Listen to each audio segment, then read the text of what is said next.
Jadi saya sebenarnya berada dalam mesyuarat bersama penganjur Roma Pride.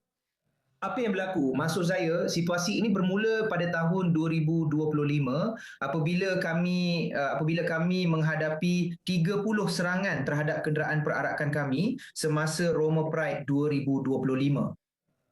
Orang ramai memanggil kami pengganas, pembunuh, walaupun kami tidak membawa bendera kebangsaan bersama kami. Ini hanyalah kami menjadi Yahudi dan queer.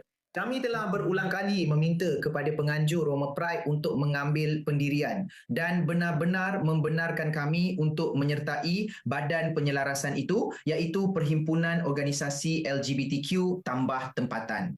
Dan semasa mesyuarat pada 25 Mei, mereka sebenarnya memberitahu kami bahawa kami tidak dialu-alukan dalam badan penyelarasan ini. Malah tidak juga begitu. Mereka juga memberitahu kami bahawa mulai tahun ini, kami tidak akan dibenarkan untuk mempunyai trak semasa perarakan itu. Dan anda tahu, mempunyai trak bukan sahaja bermaksud keterlihatan untuk komuniti, tetapi juga keselamatan.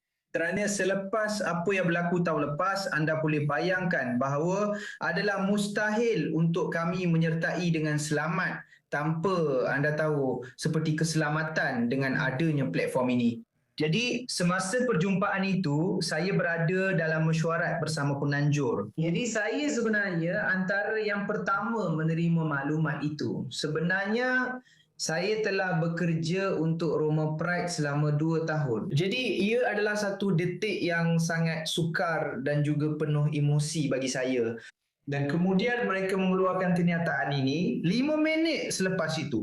Katakanlah 10 minit selepas kami tamatkan mesyuarat itu.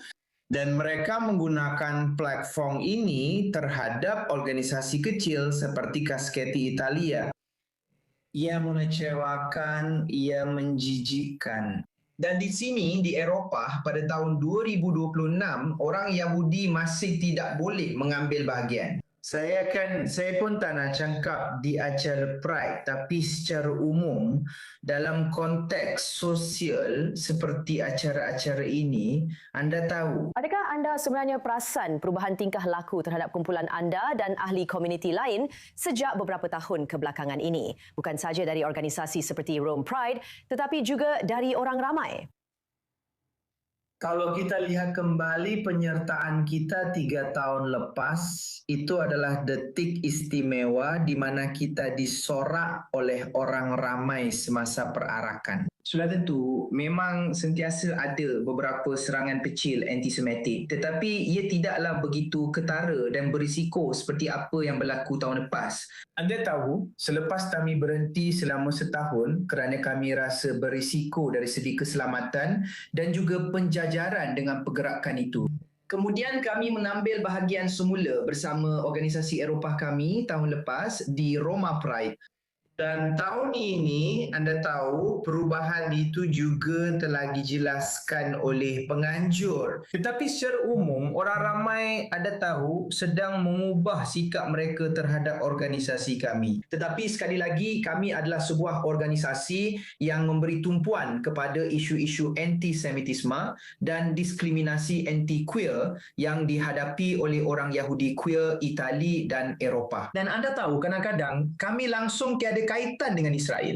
Setengah ahli kami pun tidak mengundi di Israel. Kami pun tidak boleh, anda tahu, saya pun tidak ada nombor Netanyahu. Jadi saya tidak boleh hubungi dia dan suruh dia berhenti. Jadi perkara sebenarnya ialah sikap yang diambil oleh gerakan queer secara umum sekarang ialah kita patut mengambil pendirian. Tetapi mengikut definisi IRA, ia adalah satu bentuk antisemitisme untuk meminta seseorang Yahudi mengambil pendirian terhadap tindakan sebuah negara asing. Jadi, ia agak malang. Ariel, terima kasih banyak. Ariel Heller, Presiden Keshet Eropah. Terima kasih dan semoga berjaya pada masa hadapan. Terima kasih banyak kerana memberi kami ruang di platform ini. Sangat penting untuk mesej ini disemparkan ke seluruh benua, ke seluruh Israel, ke mana-mana sahaja. Ini adalah soal demokrasi. Jadi terima kasih sekali lagi.